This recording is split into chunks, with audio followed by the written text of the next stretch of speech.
अब हो जाएगा, देखो उसमें हमने थोड़ा सा वहां पे मिस्टेक किया है शायद। सो ये एक्चुअली ये हमें होता है number of arrival by time t1। तो 10:40 से पहले कितने कस्टमर आ चुका है? ये 1 ही होगा ना, क्योंकि वजह ये है हम 2 तब, क्योंकि मुझे बताया इसने एग्जैक्टली एट बोला है, इसने नहीं बोला बिफोर 10:40। अगर यहाँ बोला होता कि सेकेंड कस्टमर अराइव बिफोर 10:40 तो मैं यहाँ 2 लिखता। एग्जैक्टली एट 10:40 इसका मतलब ये हुआ कि 10:40 पे एग्जैक्टली सेकेंड कस्टमर आया था, उससे पहले एक्चुअली एक ही कस्टमर आया हुआ है। तो n2/3 इज 1, तो ये 1 होगा, तो यहाँ से डिस्ट्रीब्यूशन 1 आ जाएगा। ये थ्योरम ओके है, ठीक है ना, थ्योरम करेक्ट है। मतलब जैसे पर थ्योरम तुम वेरीफाई कर लेना बुक से, बुक में जाके थ्योरम तुम चेक कर लो, जो पॉइजन प्रोसेस की जो भी बुक है उसमें जाके चेक कर लो, ये थ्योरम के हर बुक में मिल जाएगा। यही तुम्हें करना, नहीं वेरीफाई करो हर बार गलती करोगे ना, क्योंकि तुम तैयारी कर रहे हो, तुम्हें देखना है। तो यहाँ से 1 हो गया, तो 1,3/4, तो ये हो जाएगा यहाँ से।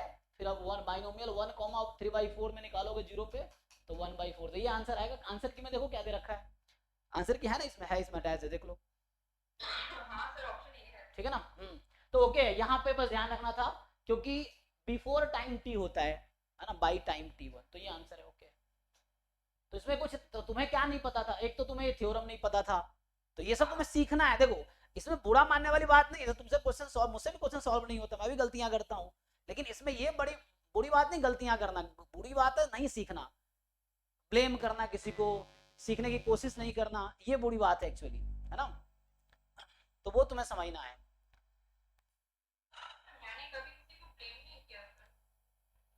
तुम तो रोज ही ब्लेम करते हो बंगाल बोर्ड को, तो इतने बड़ा सिलेबस को, तो तुम कहाँ से बंगाल से आते हो इसीलिए ये 1000 चाहिए। तुमने कभी रेस्पॉन्सिबिलिटी आज समय देखा है तुमने रेस्पॉन्सिबिलिटी लिया हो? नहीं सर मैंने पढ़ाई, हाँ मुझे भी कई बार तुमने ब्लेम किया, दूसरों को भी ब्लेम किया तुमने, कई बार पवन सर को भी ब्लेम किया तुमने, नहीं पढ़ा। ये सब सीखो जिंदगी, अगर ऐसा नहीं करोगे तो लाइफ में कभी आगे नहीं बढ़ोगे, ये मैं कहना चाह रहा हूँ। तो ये लाइट चला गया है ना, तो ये ऑफ हो गया, लेकिन वहाँ पे चलो यूपीएस ने संभाल लिया, तो सिस्टम बंद नहीं हुआ इस बार ये बंद हुआ है। ठीक है कंटिन्यू करते हैं, तो अभी इस बार वो चल गया है ये बंद हो गया है। चलो कम से कम काम कर सिस्टम, ठीक है, तो उसका प्रॉब्लम सॉल्व हो गया ना। ये हाँ ये हो जाए कोई बात नहीं सर, कोई दिक्कत नहीं, ये बंद नहीं होना चाहिए।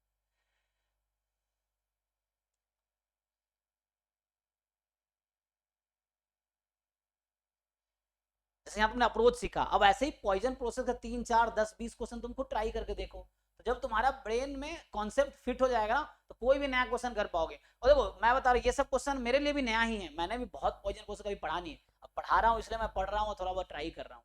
तो यही अब तुम्हें एक्चुअली अपना एक एटीट्यूड होता है, हर इंसान का अलग अलग क्या बोलते हैं उसे, एटीट्यूड होता है, या उसको बोलते हैं नेचर होता है, तो वो डिसाइड करता है तुम्हारा हैबिट, तुम्हारा नेचर, तुम्हारा एटीट्यूड की लाइफ में तुम कितना आगे जाओगे। तो वो तुम्हें देखना होता है कि कैसे, और ये सब डिपेंड करता है कैसे तुम रिएक्ट करते हो चीज़ों को लेके। तो ये सब बहुत सारी चीज़ें लाइफ में है जो हमारे बिहेवियर से रिलेटेड है। तुम कितने भी इंटेलिजेंट हो लाइफ में बहुत अच्छा ना भी कर सकते हो, कोई बहुत कमज़ोर बच्चा हो भी लाइफ में बहुत अच्छा कर सकता है। तो ये सब थोड़ा डिपेंड करता है तुम्हारा बिहेवियर कैसा है, तुम्हारा एटीट्यूड कैसा है ना, तुम्हारी सोच कैसी है, ये सब चीज़ों पर लाइफ में बहुत कुछ डिपेंड करता है। जी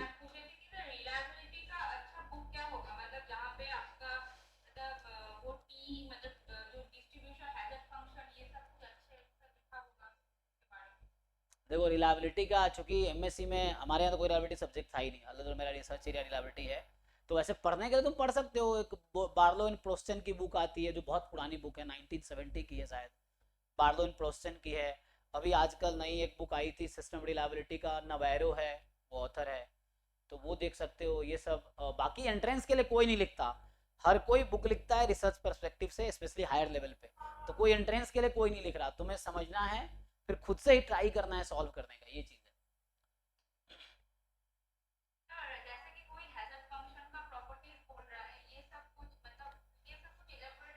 मिल जाएगा कोई भी, आईआईटी का करिकुलम उठाओ, रिलायबिलिटी सब्जेक्ट देखो, जैसे हम आईआईटी कानपुर में एमएससी में पढ़ाते हैं रिलायबिलिटी थ्योरी, तो उसमें देखो उसके रेफरेंस बुक्स क्या क्या हैं। हाँ एंट्रेंस के लिए बोला, एंट्रेंस के लिए कोई बुक नहीं लिखता ना, सब लोग थ्योरेटिकल, तुम्हें खुद ही समझना है आगे, तो वो तुम्हें पढ़ना है। प्रॉपर्टीज बुक में तो होंगी, जहाँ भी हजार्ड फंक्शन पढ़ाया होगा प्रॉपर्टीज तो होगी ही, ये चीज़ है, तो ऐसे नहीं होगा, प्रॉपर्टीज तो वहाँ होगी। ये एनीवे तो हमने अभी ये थर्ड क्वेश्चन किया, ठीक है ना, और ये थर्ड क्वेश्चन अभी किया है जिसका आंसर 1/4 आया है। ओके, तो ये सिंपल एक क्वेश्चन पॉइजन प्रोसेस का था। तो नेक्स्ट बताइए जिन लोगों ने ट्राई किया हो, ये 13 to 16 वाला असाइनमेंट है, तो जिन लोगों ने ट्राई किया हो, अगर ट्राई करके आओ तो, नहीं तो फिर एक एक क्वेश्चन डिस्कस करना तो भी, लेकिन उसमें क्या ही मतलब है। ये तो बहुत इजी सा है फोर्थ वाला, कि तुम्हें फर्स्ट ऑर्डर स्टैटिस्टिक्स का पीडीएफ लिखना है।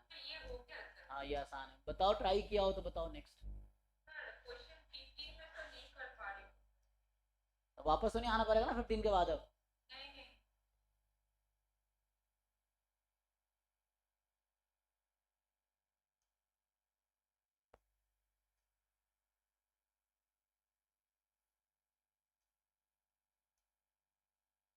15 क्या कह रहा है? Consider the Markov chain with state space s बराबर 1 2 3 अप टू n। एक तो तुम काम करो थोड़े से ना, जो CSIR का प्रीवियस ईयर पेपर है उसके एनालिसिस करो। एनालिसिस मतलब तुम ये देखो कि तुम्हारा स्ट्रॉन्ग पोर्शन क्या है, और तुम कौन कौन से टॉपिक के कितने क्वेश्चन कर लोगे, तुम्हारे 150 प्लस नंबर के अटेम्प्ट कर दोगे, या 200 मार्क्स का लगा लो अटेम्प्ट कर दोगे, तो उससे भी काम हो जाएगा। क्योंकि तुम जो तैयारी कर रहे हो, तुम रियल भी कर रहे हो, लीनियर भी कर रहे हो, स्टैट्स भी कर रहे हो, उधर तुम मैथ्स वाले पोर्शन में घुसना चाह रहे हो, तो उससे क्या होगा, बहुत ज्यादा करने की, तुम 2-3 टॉपिक ढंग से कर दिए ना, तो 200 प्लस मार्क्स की प्रिपरेशन हो जाती है। तुम पीवाईक्यू थोड़े से घर पे बैठ के PYQ as a mock test दे के देखो कि 3 घंटे में उस मॉक टेस्ट में से, मतलब पीवाईक्यू ही mock test as a mock test करके देखो कितने मार्क्स के क्वेश्चन तुम अटेम्प्ट कर पा रहे हो, जो एक पैटर्न है CSIR के हेल्प से। फिर तुम्हारा उसके बाद तुम्हें एक पता चलेगा कि एग्जाम में तुम्हें क्या स्ट्रैटेजी बनानी चाहिए, कैसे करना है। ये नहीं कि पूरे 450 मार्क्स का हम प्रिपरेशन कर रहे हैं, हमें 200 मार्क्स का ही प्रिपरेशन करना है ना उसमें से। तो तुम वो पीवाईक्यू का जब एनालिसिस करोगे ईयर वाइज तो जाके समझ आएगा।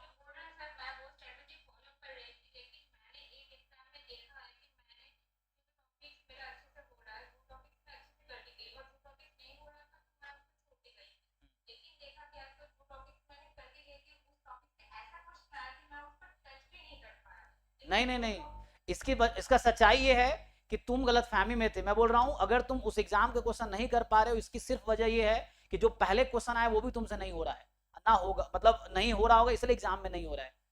तुम ये समझते हो कि सॉल्यूशन देख लिए, किसी ने कर दिया तो हो गया। एग्जाम में क्वेश्चन आ रहा है नया क्वेश्चन, तुम अटेम्प्ट तभी ले पाओगे जब थ्योरी को अच्छे से तुम जानते हो, उस टॉपिक को जानते हो। तुम बस ये समझ रहे हो कि किसी ने सॉल्यूशन करा लिया, तुमने रट्टा मार दिया तो तुम नया क्वेश्चन कर लोगे, नहीं कर पाओगे। नया क्वेश्चन जब खुद से, अगर तुम पीवाईक्यूज में अगर घर पे बैठ के मॉक टेस्ट दो, तुम जैसे मैं कह रहा हूँ, अगर मॉक टेस्ट में तुम 150 160 170 नंबर ला पा रहे हो ना, तो एग्जाम में आराम से 120-130 नंबर आएगा, ठीक है ना।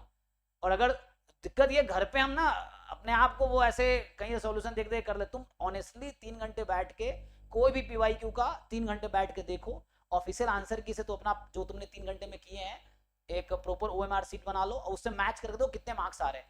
अगर घर पे 150-60 मार्क्स आ रहे तो एग्जाम में 120-130 आराम से आएंगे। तो दिक्कत ये तुमने कभी ठीक से एनालिसिस किया ही नहीं, और घर पे भी तुम्हारे 120-130 नहीं आ रहे होंगे, इसलिए एग्जाम में भी नहीं आ रहे होंगे। ये चीजें हैं, क्योंकि मुझे पता है मैंने जितने इंटरेस्ट मैंने दिया है, मैं तो एग्जाम से पहले मैं देखता था खुद सॉल्व करके कि कितने मार्क्स में ला पा रहा हूँ। एग्जाम में ऑलमोस्ट वही होता था मेरे साथ, जितने घर पे मेरे मार्क्स आ रहे उतने एग्जाम में ऑलमोस्ट 10-20 नंबर का प्लस माइनस का फर्क है। अदरवाइज सेम मार्क्स जो घर पे मैं मॉक टेस्ट में पीवाईक्यू में ला पा रहा हूँ, उतने एग्जाम मेरे एग्जाम में आते हैं।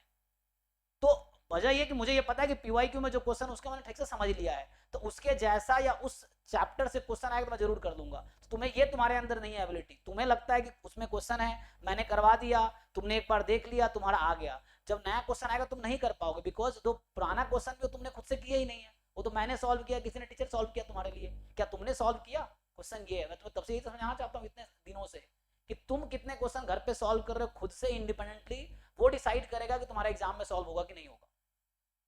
ये थोड़ी है कि सॉल्यूशन हमने देख लिया घर पे अब सोच रहे एग्जाम में हम कर लेंगे सारे, नहीं होगा एग्जाम में तुमसे।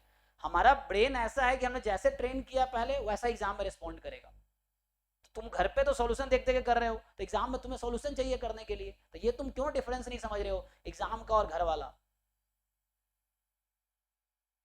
बाकी तुम स्ट्रेटजी बनाओ अपने हिसाब से, कोई गलत नहीं है। एग्जाम हर 6 महीने पे एग्जाम होते हैं, स्ट्रेटजी बनाओ, 2 4 5 साल में तुम्हें समझ आएगा क्या तुम्हारी कमी है, फिर उसको दूर करना, ठीक है।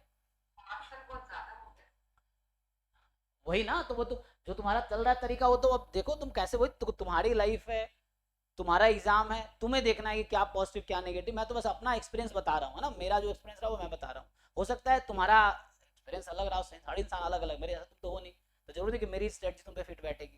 लेकिन अगर हेल्प कर पाता है तो ठीक है, अदरवाइज तुम फॉलो अप नहीं करो, है ना। अगर तुम जल्दी निकाल लोगे तो तुम्हारी लाइफ बेटर होगी, देर से निकालोगे तुम्हारी लाइफ इफेक्ट हो रही है, ये चीज़ है ना। तो सबसे एंड में तो डिसीजन मेकर तुम हो, क्योंकि तुम्हारा एग्जाम है, तुम्हारे डिसीजन है, तुम्हें आगे लाइफ में बढ़ने हैं, तो ये तुम्हारे डिसीजन है। अब तुम जो जब लोग आप पहले एक्सपेरिमेंट किया, मैंने उसके मतलब हम लोग मेरे टाइम में तो हमने कोई तैयारी नहीं की ना, मैंने पीवाई क्यों देखा ना वो देखा, वो तो अलग चीज़ें हैं, लेकिन वो तुम्हें समझना पड़ेगा, बहुत सारी चीज़ें हैं, मतलब डिपेंड करता है इंसान पे और उस पर।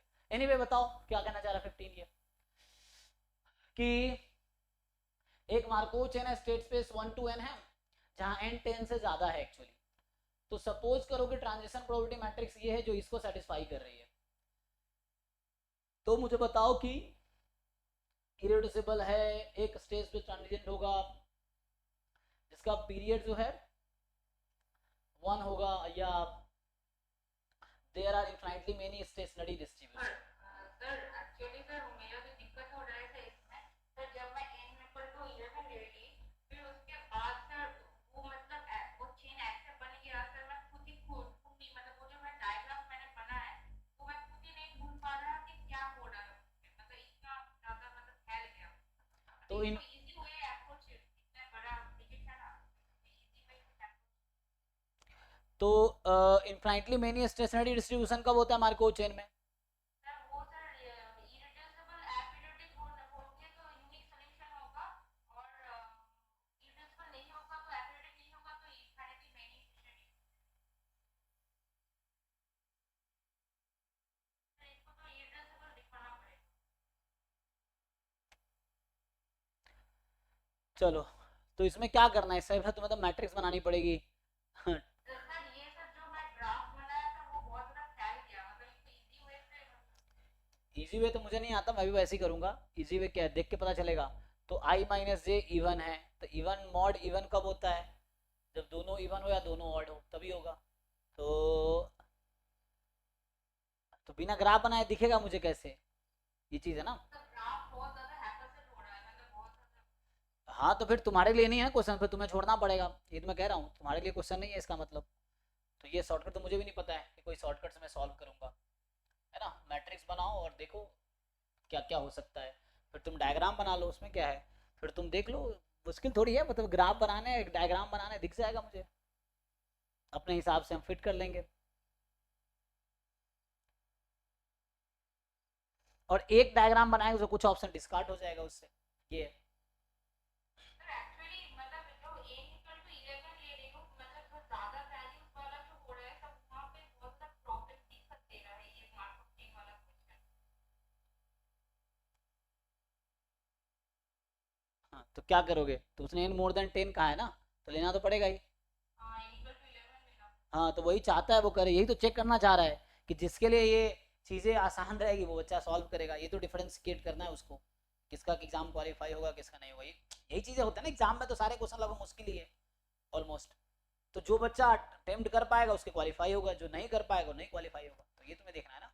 तो इस तरह क्वेश्चन अगर तुम अटेम्प्ट करोगे तो इसमें मार्क्स मिलेंगे, नहीं करोगे नहीं तो नहीं मिलेंगे, ये है।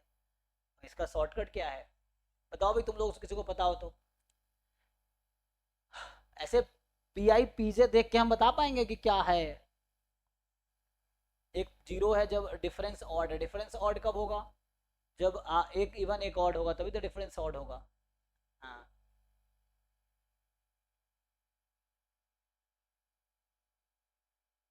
हाँ, एक इवन एक ऑड होगा।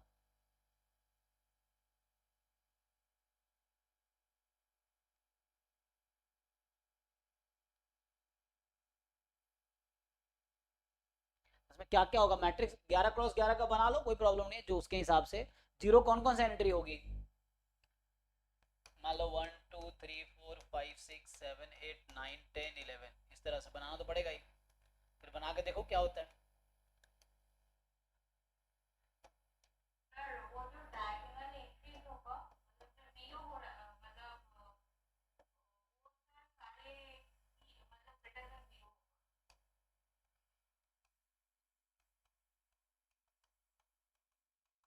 मान लो इस तरह से मैंने रफी बना लिया, तो अभी क्या करना है, डायगोनल वाले क्या होंगे, सर डायगोनल एंट्रीज में सर पी आई मतलब p11 p22 ऐसे करके हाँ तो पॉजिटिव ले लेंगे कुछ, ठीक है। सो और यहाँ पे हमारे पास, तो पहला से A11, तो फर्स्ट 1 1 में पॉजिटिव होगा, 1 2 0 हो जाएगा ना, एक इवन एक ऑड है तो 0 हो जाएगा। तो ऑल्टरनेटिवली चलता रहेगा, non zero zero non zero zero ऐसे चलता रहेगा। देखो तो यहाँ तुम अगर लिखोगे फर्स्ट रो में, तो जैसे ये एंट्री 0 होगी, ठीक है, तो इस तरह से हो जाएगा ये ये वाले 0 होंगे, 1 10 ना, एक इवन एक ऑड है तो 0 होगा। और बाकी यहाँ पे कुछ लिख लो, कितने पोजीशन है, 1 2 3 4 5 6, तो सबको 1/6 ले लो अभी के लिए, समझने के लिए। ये हो गया इस तरह से। बाकी ऐसे ही बनाओ, 2 के लिए है तो यहाँ 0 होगा, यहाँ 0 होगा, यहाँ 0 होगा, यहाँ 0 होगा, 0 0 हो गया, ये होगा 2 के लिए। तो यहाँ भी 1/6 ले लो अभी के लिए। एक आइडिया तो ऐसे ही मिलेगा ना, और ऐसे सॉल्व करते जाओ, तो यही चल रहा है यहाँ पे। अब जैसे 3 है तो सेम चीज़ें चलती रहेगी। अब 3 के लिए वही होगा जो 1 के लिए था, 1/6 0 1/6 0 1/6 0 1/6 0 1/6 0 1/6। 4 के लिए वही होगा जो 2 के लिए था, 0 1/6 0 1/6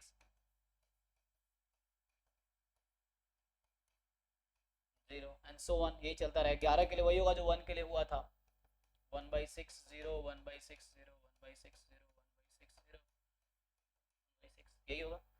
समझ आया? बाकी ये पैटर्न चल रहा है। अब देख लो यहाँ पे, तो इसका ट्रांजिशन डायग्राम बना लो। क्या ये जैसे अपनी मर्जी से ना, 1 2 3 4 5 6 7 8 9 10, मान लो 11, ऐसा बना दिया मैंने प्रोडिक्शन। अब इसको मैप करो तो क्या होगा,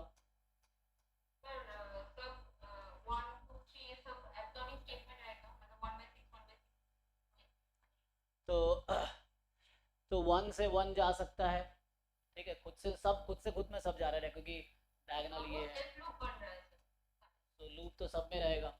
बाकी बनाओ ना इसमें,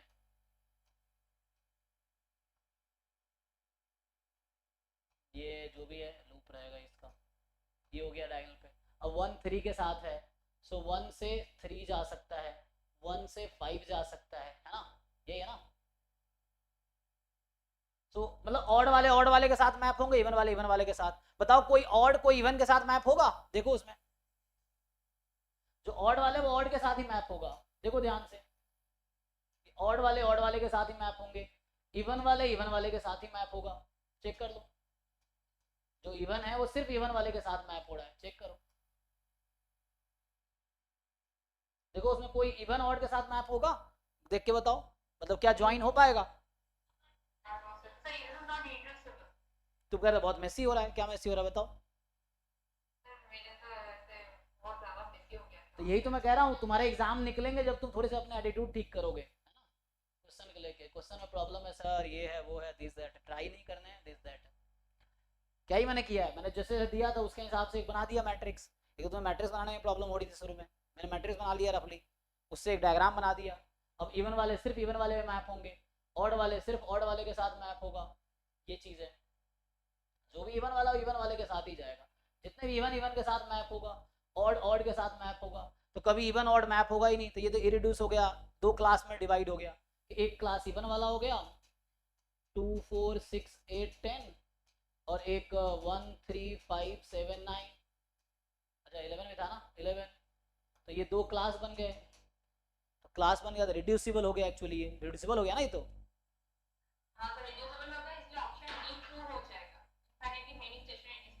तो पहला कह रहा है इरिड्यूसिबल है, पहला गलत है। दूसरा कह रहा है जो ट्रांजिएंट है, तो ट्रांजिएंट क्या होता है,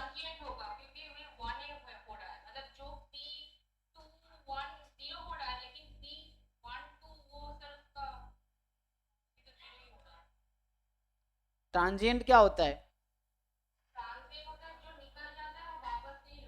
तो क्या बताओ ऐसा कि कौन सा स्टेट है जहां से निकल जाएगा तो वापस नहीं आएगा।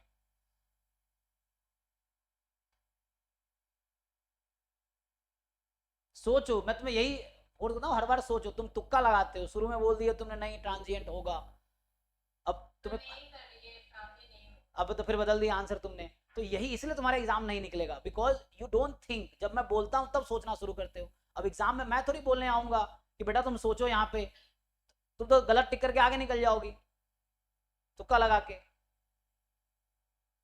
जब भी कोई ऑप्शन तुम यस और नो करना है तो पहले सोच तो लो कि होता क्या है, क्या वैसा हो रहा है यहाँ पे, हाँ सर रिकरेंट स्टेट है सारे। क्योंकि सारे इवन एक दूसरे पे जा रहे हैं, तो और पे तो वो तो कल के वापस आएगा ही, प्रोबेबिलिटी पॉजिटिव होगी खुद पे वापस आएगा। हाँ सर सारे रिकरेंट स्टेट है।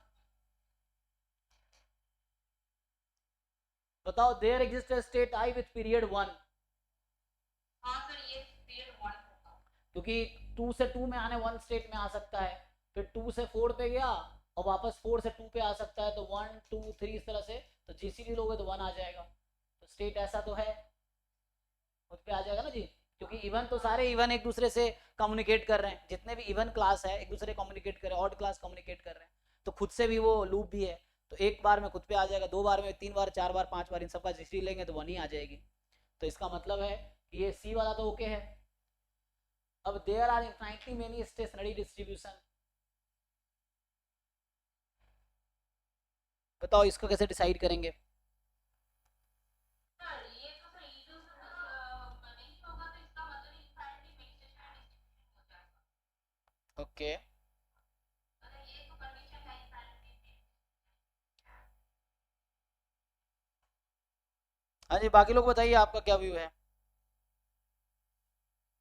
तो ये अच्छा डिपेंड करता है ये सिंगल करेक्ट है मल्टीपल करेक्ट है, तो सर ये मल्टीपल करेक्ट क्वेश्चन है सर। अच्छा, तो फिर डी भी हो जाएगा, तो ऑप्शन डी करेक्ट है। ऑफिशियल आंसर की देख लो उसमें क्या दिया है ना, ठीक है, सर यही है सर। ओके।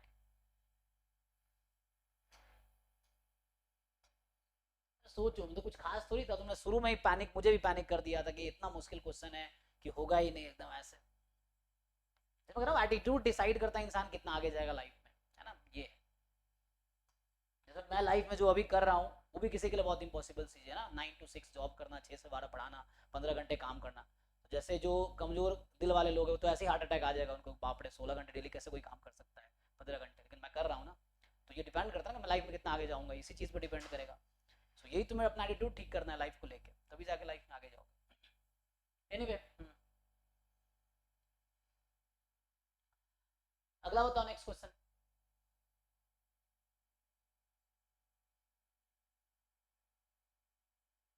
और ट्राई करके आया हो ना, ऐसे ही दिख जाता तुमने कितना ट्राई किया है, मतलब थोड़े बहुत क्वेश्चन पढ़ लिए बस, ठीक से ट्राई करो तो हो जाएगा, कुछ खास थोड़ी है। बाकी लोग क्या, तुम लोग ट्राई नहीं कर रहे हैं, बाकी लोग बस ऐसे ही आ रहे मजे लेने आ रहे हो क्लास में तुम लोग, तो एग्जाम कैसे निकलेगा पता नहीं। और ऐसी कोई दवाई नहीं है कि कोई क्लास किसी टीचर की अटेंड कर लो एग्जाम निकल जाए, उसके लिए तुम्हें प्रैक्टिस करना ही होगा, बिना प्रैक्टिस करे एग्जाम नहीं निकले, क्लास नहीं अटेंड करोगे तब भी एग्जाम निकल सकता है, ये चीज़ है, तो जरूरी है कि तुम क्लास अटेंड करो ना करो, खुद से मेहनत करो, खुद से प्रॉब्लम सॉल्व करो, थ्योरी पढ़ो, कोशिश करो, ये जरूरी है।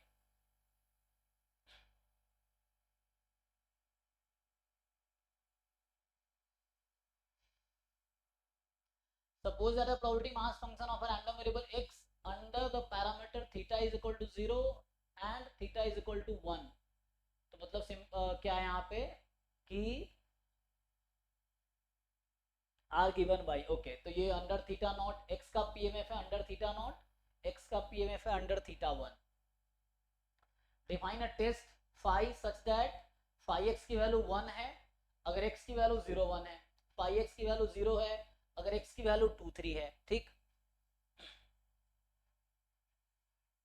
तो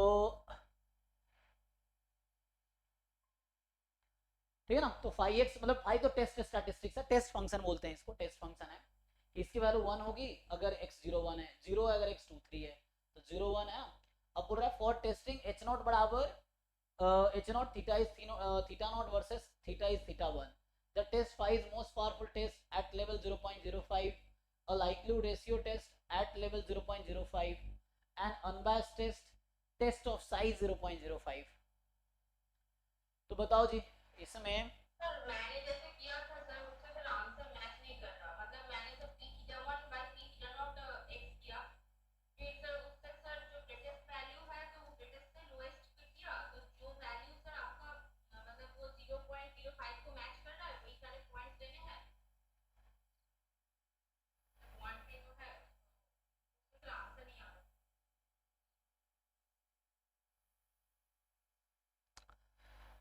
ओके तो क्या करते हैं हम लोग कि जैसे मुझे टेस्ट फंक्शन दे रखा है फाइव,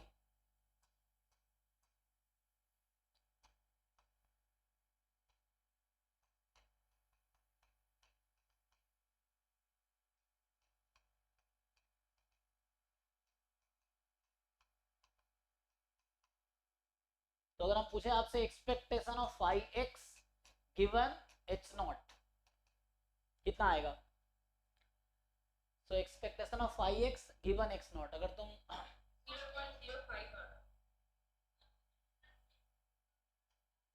तो अगर मैं ये पूछूं कि फाइव एक्स का डिस्ट्रीब्यूशन क्या है अंडर एच नॉट,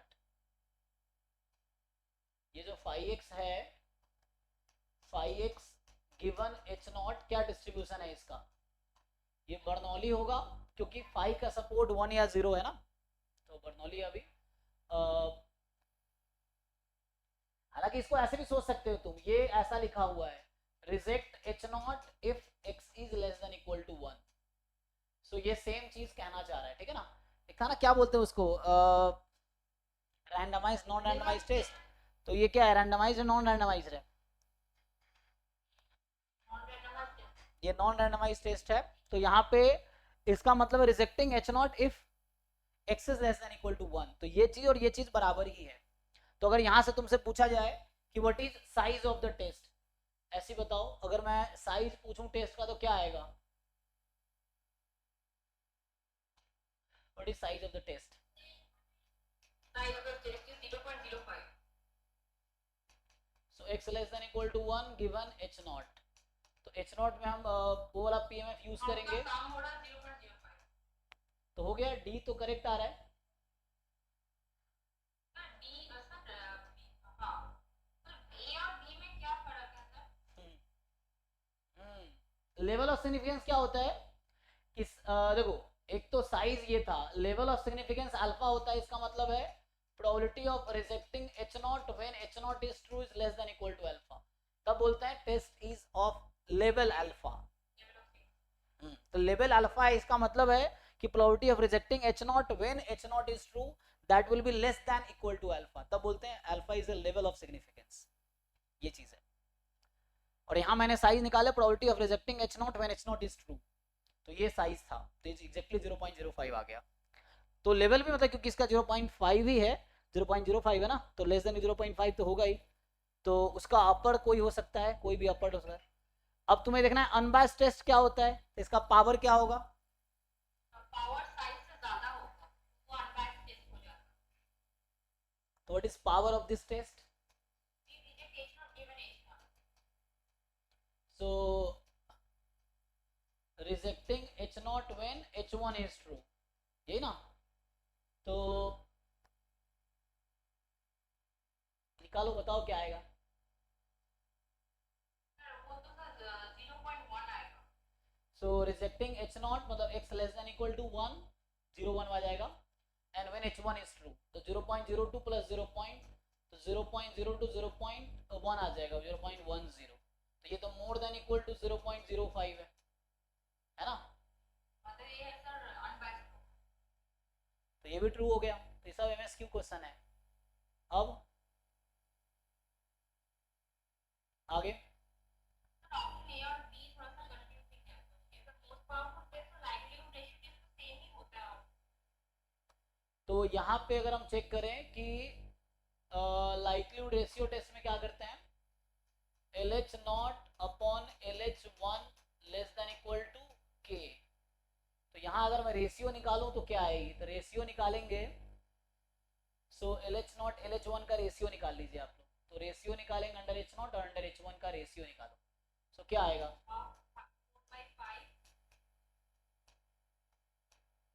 0.123, तो 0.01 तो ये 1/2 हो गया, ये भी 1/2 हो गया, और 0.5 अपॉन 0.4 5/4 हो गया, और 45/50, तो अब बताओ ये इंक्रीजिंग ऑर्डर में है डिक्रीजिंग ऑर्डर में है, तो इसका अप्रोक्स वैल्यू कितनी है 0.5, ये भी है 0.5 1.5 और इसको 2 0.9, तो क्या ये इंक्रीजिंग है या क्या ये डिक्रीजिंग है? तो लाइक्लीहुड रेशियो टेस्ट तो एग्जिस्ट नहीं करेगा। वो कब एग्जिस्ट करता है? अगर ये मोनोटोनिकली इंक्रीजिंग होता तो हमारा क्रिटिकल डिसीजन होता x less than equal to 1, मतलब k, और अगर ये डिक्रीजिंग होता तो होता x more than equal to k। ये क्रिटिकल हो जाता लाइक्लीहुड रेशियो टेस्ट से, तो लाइक्लीहुड रेशियो टेस्ट को सेटिस्फाई नहीं कर रहा है, ठीक है ना, क्योंकि ये रैंडमाइज टेस्ट है, तो बी तो गलत होना चाहिए। तो अभी हमने ये चेक किया, ये और ये ओके था। अब आते हैं मोस्ट पावरफुल। तो एक्चुअली नीमन पियर्सन लेमा कहता है कि जो लाइक्लीहुड रेशियो टेस्ट से जो टेस्ट स्टैटिस्टिक्स आएगी वो यूनिफॉर्मली मोस्ट पावरफुल होगी, क्योंकि लाइक्लीहुड रेशियो टेस्ट है, मुझे ये भी करेक्ट नहीं होगा।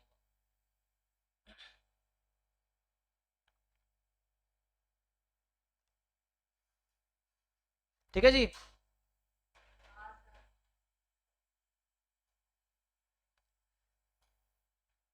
नेक्स्ट बताइए। टाइम है ना, तो टाइम तो भी है 15 मिनट।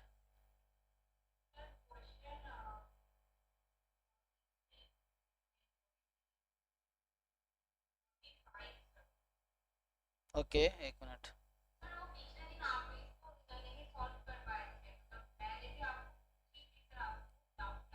ठीक है, ट्राई करता हूँ, तो कोई बात नहीं, सीखना है ना, तो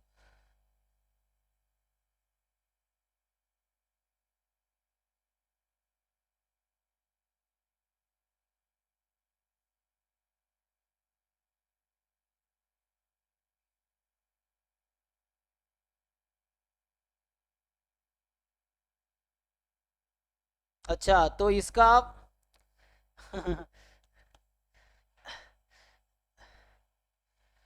देखो अभी मैं एग्जांपल बताता हूँ। अभी त्रिशा को मैं ऐसे अभी मैसेज कर रही थी कि सर मेरा 24 में भी गेट क्वालिफाई हुआ है। अच्छा हितका, आप पंजाब यूनिवर्सिटी से हो ना? आप त्रिशा गोल को त्रिशा रानी को जानते होगे आप, फिर आपके अच्छा बैचमेट ही थी। अच्छा, तो एक बार आप फनी एक्सीडेंट हुआ, तो मैं उसको बोल रहा था कि तुम 2023 में उसके 147 रैंक थे, उसने इस साल भी एग्जाम दिया था 2024 में भी, और इस बार रैंक है 150। तो देखो ऐसा भी होता है कि जब पिछले बार जब वो अपियरिंग में थी तो उसके 147 रैंक आए, इस बार भी उसने एग्जाम दिया तो भी बता रही सर इस बार 150 रैंक है। तो ऐसा भी हो जाता है ना, क्योंकि पीएचडी में तैयारी नहीं की होगी, तो वही बता रही थी, मैं फोटो मांगा था कि वो रिजल्ट में लगाने के लिए। तो वैसे भी कई बार होते हैं ना कि पहले बेटर रिजल्ट आया था, बाद में रिजल्ट कम हो जाते हैं, तो हालांकि जरूरत तो है नहीं, एडमिशन हो चुका है तब क्या ही मतलब है, गेट में कितने भी रैंक आया तो क्या ही। anyway, हाँ तो चलिए,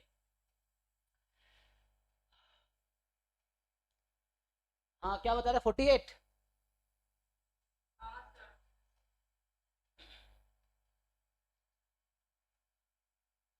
ठीक है शिवा, वो त्रिशा के इस बार 150 रैंक है 24 में, हाँ। तो हाँ 45, ओके, तो हाँ गेट में से।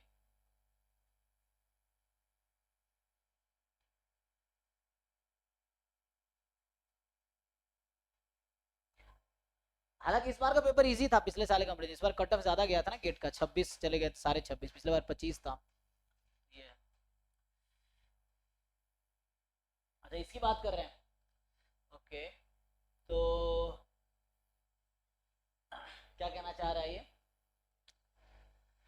xn be a result of the nth roll of a fair die, है ना, तो xn जो है रिजल्ट है nth roll of a fair die, और sn है summation xi I from 1 to n, तो और yn be the last digit of sn, okay, तो xn जो है रिजल्ट है nth roll of a fair die, n more than equal to 1 है, sn है summation xi I from 1 to n, yn be the, ये थोड़े complicated है ना, तो ये तो मैंने सोचा ही नहीं, मतलब मुझे लगता है टाइम लगेगा इसमें फिर से, तो इसका सोचना पड़ेगा मुझे अभी। Last digit of S N, तो पूछ रहा है कि वाई नॉट जीरो है, which of the following statement are correct, Y N एक इरेड्यूसिबल मार्कोव चेन होगा, अपीरियोडिक होगा, Y N is equal to 0 converge करेगा 1/6 पे, वाई एन बराबर 5 विल कन्वर्ज टू 1/10। तो इसको ना ट्राई करना पड़ेगा, मतलब थोड़ा सा ना कॉम्प्लिकेटेड है, मतलब कॉम्प्लिकेटेड इन द सेंस कि इसमें बहुत लार्ज डेटा जनरेट हो रहा है, क्योंकि यहाँ पे ना ये हमने xn डिनोट कर result of nth roll of a fair die, ठीक है। तो एक डाई पे कितने आउटकम है, 1 2 3 4 5 6, तो nth रोल में जो भी आउटकम आया वो xn है। तो x1 का मतलब फर्स्ट रोल में, x2 का मतलब सेकेंड रोल में, x3 का मतलब थर्ड रोल में, एंड सो ऑन। अब Sn है उसका सम, पहले बार में जो आउटकम आया प्लस दूसरे बार में जो आउटकम आया प्लस तीसरे बार में जो आउटकम आया, एंड सो ऑन। yn क्या करा, लास्ट डिजिट Sn का है, तो पॉसिबल सम क्या हो सकता है आप जानते हो। जैसे मैं अगर एक बार डाई को रोल कर रहा हूँ तो पॉसिबल 1 to 6 है, दो बार कर रहा हूँ 2 to 12 है, तीन बार में 3 to 18 है। तो लास्ट डिजिट क्या हो सकता है, 0 से 9 कुछ भी हो सकता है ना। अगर कुछ छूटेगा तो नहीं छूटेगा, 2 to 18, फिर 3 से बाद में हो जाएगा 36 एंड सो ऑन। तो ये जो yn है लास्ट डिजिट है Sn का, तो Sn है सम, पॉसिबल सम है, तो एक बार में तो 1 से 6 होगा एंड सो ऑन, ऐसे चलता रहेगा। तो कौन सा स्टेटमेंट ट्रू है, क्या ये इरेड्यूसिबल मार्कोव चेन है। तो मार्कोव चेन बनाने हैं y0 y1 yn, ये स्टोकेस्टिक प्रोसेस हो गया ना।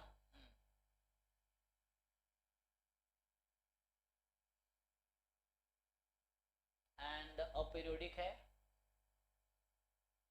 yn बराबर 0, तो सम लास्ट डिजिट 0 कब होगा, तो जब सम या तो 10 हो जाए, 20 हो जाए, 30 हो जाए, 40 हो जाए, 50 हो जाए, यही पॉसिबिलिटी है, तब जाके लास्ट डिजिट 0 होगी। ओके तो 10 इन रोल्स मतलब सर 0 तो सर कुछ भी हो सकता है, मतलब 1 लाख 1 करोड़ ऐसे करके कुछ तो हो सकता है ना। हाँ n तो बहुत लार्ज है जी, कुछ भी हो सकता हाँ है। इंफिनिटी है ना। तो limit n tends to infinity पूछ रहा है yn बराबर 0, तो ये कहीं ना कहीं पूछना चाह रहा है कि सम जो है उसका लास्ट डिजिट 0 है, तो ऐसा तब पॉसिबल होगा जब सम आया होगा Sn की वैल्यू होगी, वही बोला हूँ 10 20 30 40 ये सब पॉसिबिलिटी है। अब इसकी प्रोबेबिलिटी कितनी आएगी, तो सम 10 आने की क्या प्रोबेबिलिटी है, 20 आने की, 30 आने की, 40 आने की क्या प्रोबेबिलिटी है, जब n बहुत लार्ज है।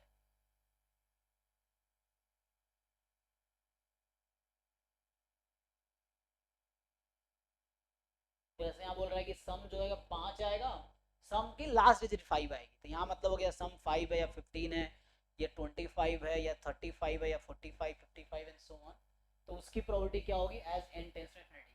तो ये कहीं ना कहीं तुम ये भी समझ सकते हो कि n टेंस टू इंफिनिटी कह रहा ना, तो स्टेशनरी डिस्ट्रीब्यूशन निकलवा रहा है, ऐसा भी सोच सकते हो तुम। तो पाई पी ये बना लेंगे हम लोग, तो यहाँ से आ जाएगा, है ना। हम लोग सर इसका मतलब सर y का लास्ट डिजिट मतलब सर सारे वैल्यूज मतलब प्रोबेबिलिटी वैल्यूज ग्रेटर देन 0 होगा। हो सकता है, उसमें क्या है, क्योंकि कुछ ना कुछ तो आएगा ही, क्योंकि इन लार्ज के लिए बात कर रहा है।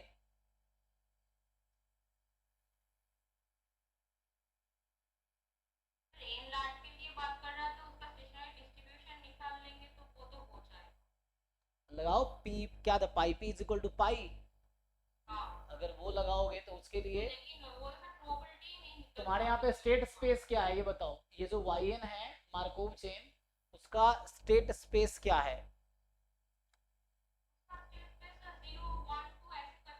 कहाँ तक, क्योंकि डिजिट की बात कर रहा है ना, तो 0 to 9 कितने हो गए, 10 मेंबर हो गए ना, तो 10 क्रॉस 10 की मैट्रिक्स बन जाएगी, जो हमारा P होगा मतलब ट्रांजिशन प्रोबेबिलिटी मैट्रिक्स, वो 10 क्रॉस 10 की होगी। तो अब 10 क्रॉस 10, तो ये तो पाई पी इज इक्वल टू पाई से जो सॉल्यूशन आता है वो वही तो आता है स्टेशनरी सॉल्यूशन जो आएगा। हाँ तो उसको सोचना पड़ेगा तुम्हें ना कि क्या हो सकता है, कि 0 आने की क्या प्रोबेबिलिटी है, 1 आने की क्या है, 0 से 0, मतलब ये सोचना है कि लास्ट स्टेप पे 0 था तो अगले स्टेप में 0 क्या होगा, तो वैसे करके कैलकुलेट करना पड़ेगा। पिछले स्टेप में 0 था तो 1 आने की क्या प्रोबेबिलिटी, भाई ये तो निकल सकता है ना, अगर मैं ट्रांजिशन प्रोबेबिलिटी मैट्रिक्स बना रहा हूँ तो ये तो निकाला जा सकता है कि यहाँ 0 1 2 up to 10 sorry 9 and 0 1 2 up to 9 ये है।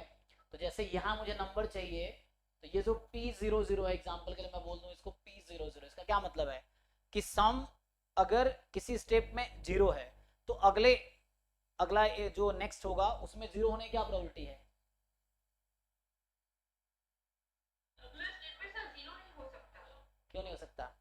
हाँ सम मतलब जीरो सम नहीं है, नहीं हो सकता, मतलब वो जीरो हो जाएगा। सम की लास्ट डिजिट जीरो है ना, मतलब हाँ। तो यहाँ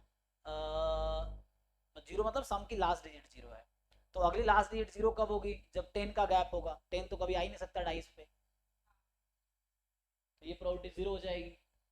क्योंकि अगर मान लो एग्जांपल के लिए हमने 99 टाइम टॉस किया, जो सम आया उसका लास्ट डिजिट जीरो है मान लो, है ना, तो 200 है एग्जांपल के लिए सम। अब अगले स्टेप, अब 100 टाइम टॉस करेंगे, उसमें सम क्या लास्ट डिजिट जीरो ही होगा, इसकी क्या प्रोबेबिलिटी है। तो जीरो तभी होगा ना जब उस टॉस पे जो 100th टॉस हुआ होगा उस पर कुछ ऐसा नंबर आएगा जो ऐड होने के बाद वापस वंस प्लेस जीरो कर देगा। तो ऐसा तभी होगा जब कम से कम 10 का इंक्रीमेंट होगा। डाइस पे 10 तो आ ही नहीं सकता, 1 से 6 तक ही आ सकता है, तो ऐसा तो पॉसिबल ही नहीं है, तो ये जीरो है। सिमिलरली तो सारे डायगोनल जीरो हो जाएंगे फिर तो, क्योंकि 1 से 1 तो सम 1 है, अगला 1 कब बनेगा, कम से कम 10 का इंक्रीमेंट, 10 20 का इंक्रीमेंट होना पड़ेगा, तभी तो यूनिट प्लेस 1 होगा। क्योंकि ये यूनिट प्लेस हम लोग, हाँ वो आ सकता है, वो मुझे पता है 1 है गिवन है। तो अगले एक टॉस के बाद 1 आएगा, इसकी क्या प्रोबेबिलिटी है, ट्रांजिशन प्रोबेबिलिटी मैट्रिक्स है ना। तो कैसे,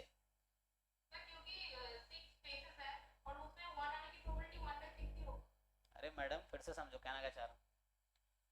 गिवन दैट फॉर एग्जांपल मान ले दो बार, मतलब सपोज 2 टाइम्स टॉस किया अभी समझो, तो 2 टाइम टॉस करने के बाद जो सम आया वो एग्जांपल के लिए ले लो, सम क्या क्या पॉसिबल है 2 से 12 तक, तो 11 आ गया। तो अब एक बार और टॉस किया, तो 3 टॉस के बाद ऐसा सम जिसके लास्ट डिजिट 1 हो, उसकी क्या प्रोबेबिलिटी है।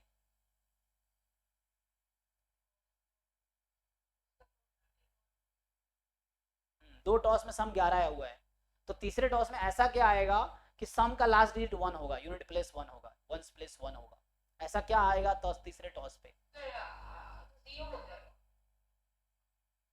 तो वही तो मैं भी कहना चाह रहा हूँ, क्योंकि ऐसा 1 से 6 तक कुछ भी ऐड करो, लास्ट में 1 तो बनेगा नहीं। 11 है तो 11 है, तो 1 आ गया तो 12 हो जाएगा, 2 आ गया तो 13 हो जाएगा, 6 आ गया तो 11 प्लस 6 17 हो जाएगा। तो ये पॉसिबिलिटी है, तो 1 तो लास्ट में आना ही नहीं है, तो डायगोनल जीरो हो गए यहाँ पे, ये चीज़ है। और डायगोनल जीरो हो गया तो जब हम लोग निकालते थे, मैं एक फॉर्मूला बताया था 2x2 के लिए, हमने एक फॉर्मूला लिखा हुआ था, याद होगा कि a upon a plus B और b अपॉन, हाँ हाँ a वन ना डायगोनल पे a, तो उससे जो स्टेशनरी डिस्ट्रीब्यूशन आता था a upon a plus B, b upon a plus B type का। तो यहाँ पे जो है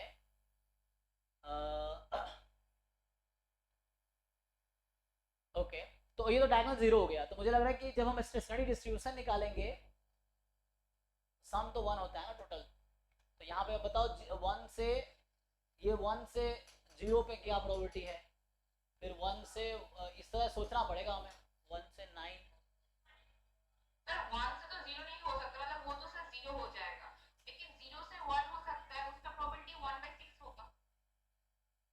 अच्छा तो कुछ n टॉसेस में सम का लास्ट डिजिट 1 है, तो n प्लस 1 टॉस के बाद सम का लास्ट डिजिट 0 हो जाए, तो 0 फिर से नहीं कर पाएगा क्योंकि 1 से 0 तक 9 का गैप होगा।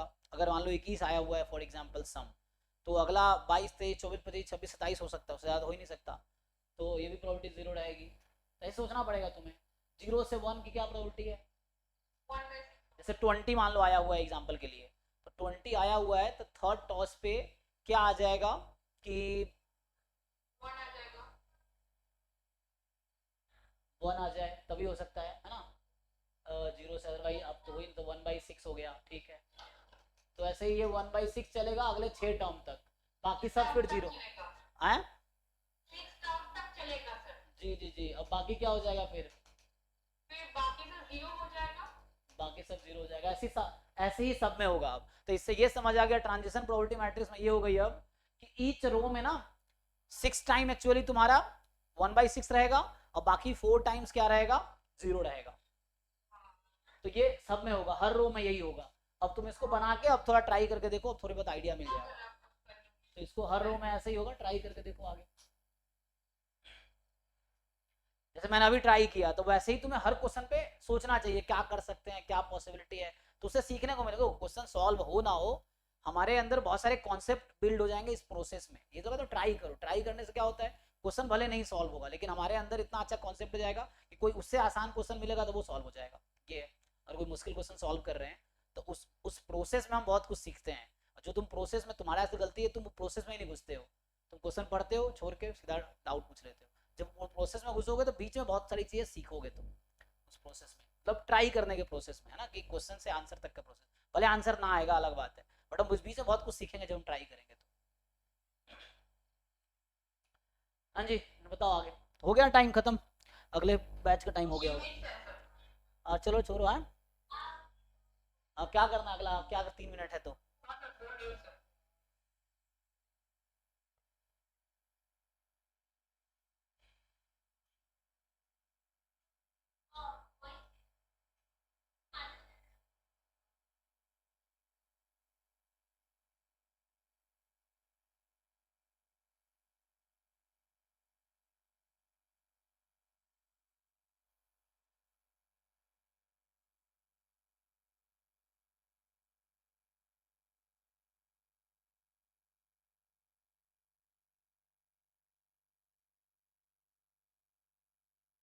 क्वेश्चन 46। 46।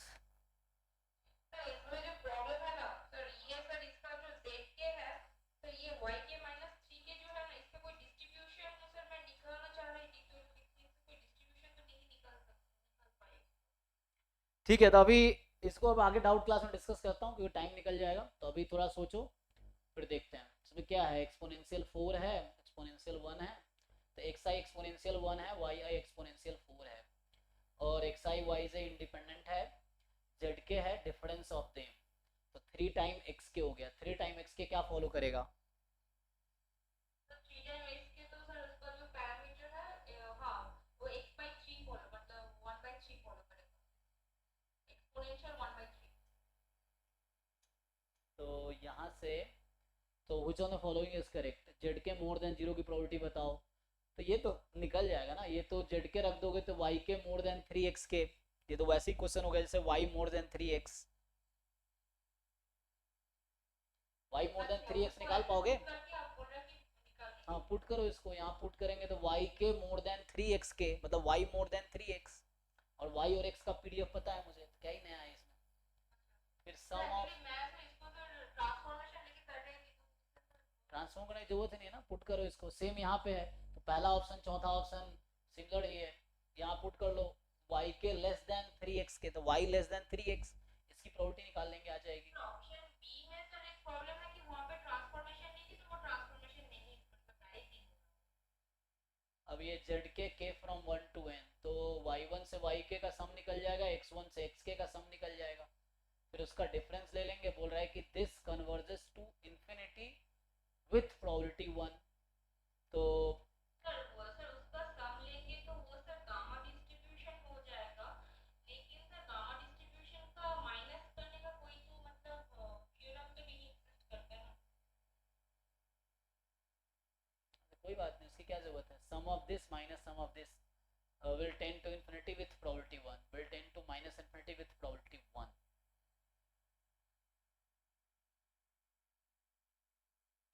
तो विथ प्रोबेबिलिटी 1 का मतलब है ये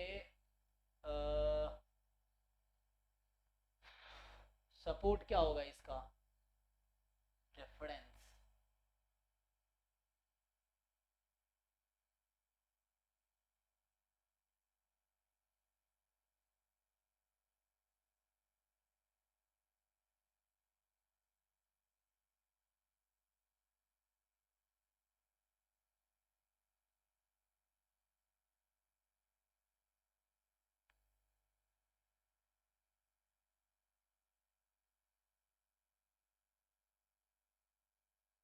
देखो इसमें डिस्ट्रीब्यूशन इक्वल कब कर सकते हैं, 3x है, अगर मैं 4y कर दूंगा या 1/4y कर दूंगा तो डिस्ट्रीब्यूशन क्या आ जाएगा, वही आ जाएगा, तो हम इसको वो कर सकते हैं, और इसका सपोर्ट जो है, ठीक है इसको डिस्कस करता हूँ अभी तक क्योंकि नेक्स्ट बैच का टाइम हो गया है, तो इसको अभी तुम ट्राई करो, ये दोनों ऑप्शन ट्राई करो, बाकी अभी 11 से 12 डाउट क्लास है उसमें तुम पूछ सकते हो, ये आगे अपना बाकी क्वेश्चन डिस्कस करते हैं, इसको तुम कोशिश करो थोड़ा सा इसमें कुछ नहीं करना, दोनों का डिस्ट्रीब्यूशन इक्वल करो समहाउ कांस्टेंट मल्टीप्लाई करके, एंड देन देखेंगे क्या होता है सपोर्ट उसका जेड का, ट्राई करने को हो जाएगा। ठीक है ना, तो अभी यही स्टॉप करता हूँ इस क्लास को, नेक्स्ट बैच का टाइम है, तो मिलते हैं नेक्स्ट क्लास, या कल भी क्लास होगी तो कल है ना क्लास। नहीं पवन सर का पता नहीं 1000 बहाने हैं, तो उसका अभी टिकट कंफर्म नहीं हुआ, तो आज आने वाला था आया नहीं है, तो अभी 1-2 दिन बाद आएगा। कल मैं भी क्लास लूँगा, वो भी ले सकते हैं, हो सकता है अगर नहीं आ पाएंगे तो मैं क्लास, तो मेरा ये टाइम रहेगा। ठीक है चलो अभी स्टॉप करते हैं, थैंक यू। बाकी प्रॉब्लम प्रैक्टिस करो, खुद सॉल्व करो, तभी जाके एग्जाम